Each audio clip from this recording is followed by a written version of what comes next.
The Resilient Spirit, Sunday, March 29th. One of the things that I'm finding myself grieving about today is that this weekend was supposed to be the weekend of our civil rights pilgrimage bus tour to Montgomery and Selma, Alabama. Our itinerary for today would have included worshiping at the Dexter Avenue Baptist Church in the morning, visiting the National Memorial for Peace and Justice and the Equal Justice Initiative's Legacy Museum in the afternoon, and then holding a time of spiritual reflection in the evening. I'm especially holding in my heart today the team of Terry Brooks, Joy Blevins, Melva Oken, and Mariana Fiorentino, who spent countless hours planning and coordinating this trip. During the month of February, about 50 members of our church engaged in a learning experience together to prepare us for this pilgrimage to Montgomery and Selma.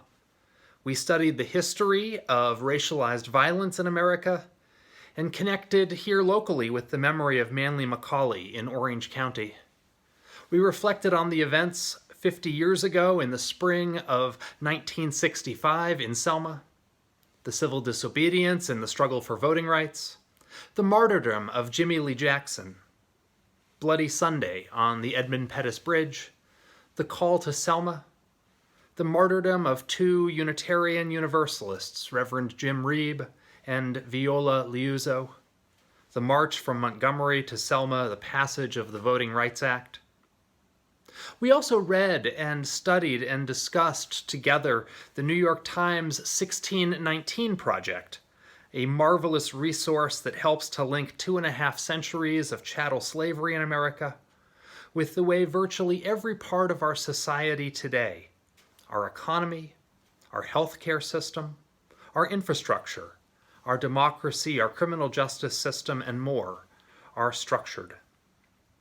We read together from the 1619 Project Janine Interlandi's brilliant piece, which asks the question of why doesn't the United States have universal health care? The article begins by chronicling a smallpox epidemic that swept through the South in the late 1860s, especially impacting communities of recently emancipated slaves, and about the federal government's largely indifferent and inadequate response to this epidemic, and what that meant. Together as a group, the 50 would-be pilgrims and I reflected in February on our own diverse experiences attempting to navigate a Byzantine and unequal healthcare system, and the historical forces that led it to take the unequal shape that it does today. Janine Interlandi's article would seem to have some relevance, would seem to be prophetic, as we witness ourselves, our institutions, and our nation trying to navigate this pandemic.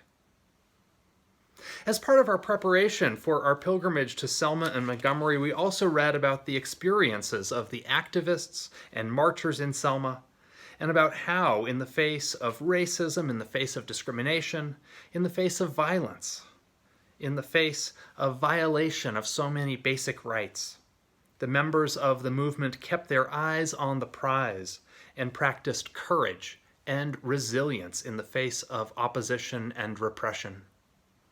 Many of us read a book by a Unitarian Universalist minister named Richard Leonard.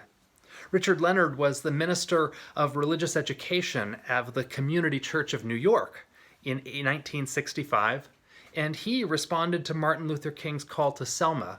He spent 18 days in Selma and joined the march from Selma to Montgomery.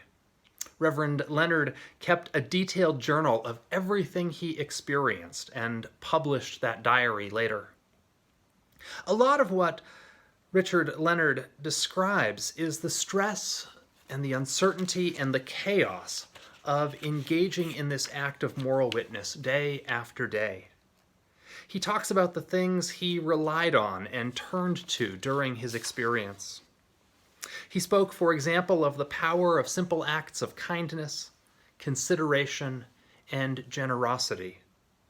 In Selma, there had been a place in the middle of a street which was as far as the protesters, as far as the marchers were allowed to go. And the police had positioned a clothesline across the street to mark that space, and then the police had set up on the other side. And what followed was a standoff for a week.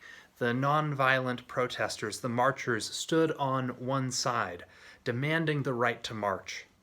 And Richard Leonard writes about standing there on that line through the night, and then of being relieved by someone who saw that he was weary. "Why don't you lie down and go to sleep?"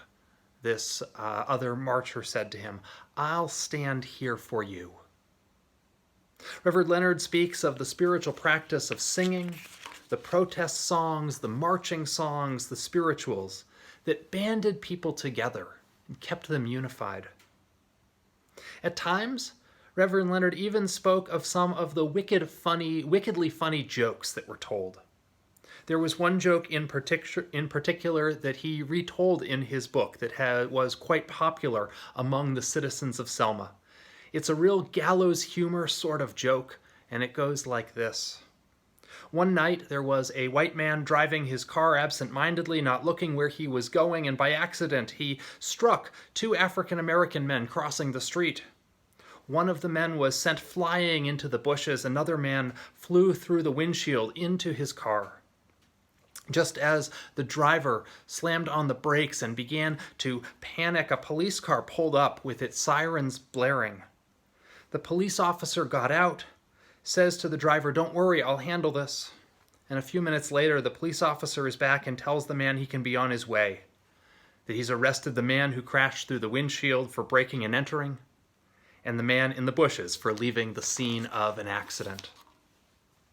It's a gallows humor joke, but I think it's a joke that was so popular because it captured the sheer absurdity of the circumstances, the sheer absurdity of Jim Crow, the sheer absurdity of racism, the sheer absurdity of the absence of justice, this surreal world in which the residents of Selma were living. And Richard Leonard writes about being strengthened by a sense of togetherness, a sense of camaraderie, a sense of shared experience among he and the marchers. I've been thinking of all of these lessons this week because this was supposed to be the weekend of our civil rights pilgrimage with 50 members of the church to Montgomery and Selma. And I wanted to honor the pilgrims and the organizers of this trip in my words this morning. And I was especially thinking about resilience, the resilience of the community in Selma, the resilience of people who suffered under oppression, the resilience of a people who faced enormous hardship. Now, I know it's apples and oranges. I'm not comparing the hardship and the struggles of those who lived under slavery or Jim Crow, or the sacrifices of those who participated in the civil rights movement, to our experience today, trying to get through each day amidst a global pandemic. These two kinds of struggling are apples and oranges. But I do think that there are some lessons about resilience that we might remember today. I would say that one of the most important things we can do during this time of physical distancing is to remember to show small acts of goodness, kindness, and mercy to one another. There are videos of people on balconies and in cities cheering for hospital workers during shift changes, just yelling out from the balconies, "Good job, we support you, we stand with you." Someone in the church much more modestly shared about a neighbor going to the store for them to pick up a few groceries and bringing not only the groceries but a bouquet of tulips as well.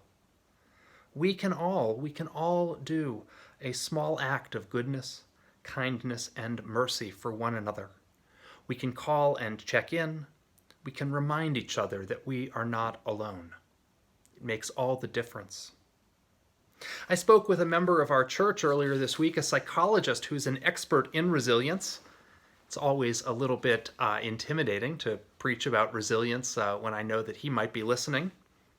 In truth, he gave me so much wisdom that I think most of it was probably lost on me. But a couple of things that he said really stuck with me. He talked about the importance of routines and rituals. He explained that stress comes from not being able to control things that you wish you could control. Having things out of our control is stressful. And right now, we are subject to forces that are outside of our control. And he said one of the ways to reduce stress is to find routines and rituals that we can count on. He said of routines and rituals, if you maintain them, they will maintain you. There are rituals that you can turn to, and being able to predict those rituals help you to feel a sense of control, a sense of agency in your life. There are rituals that you can turn to, whether that's joining us here for church every Sunday on the video screen, calling a friend or a family member at the same time every day, or perhaps it is a spiritual practice that you've taken to developing. I believe there's room for humor too, especially humor that points out the absurdity of the situation in which we find ourselves. There is a surreal quality to life right now. It is not normal. It's really hard to feel normal when things just aren't normal.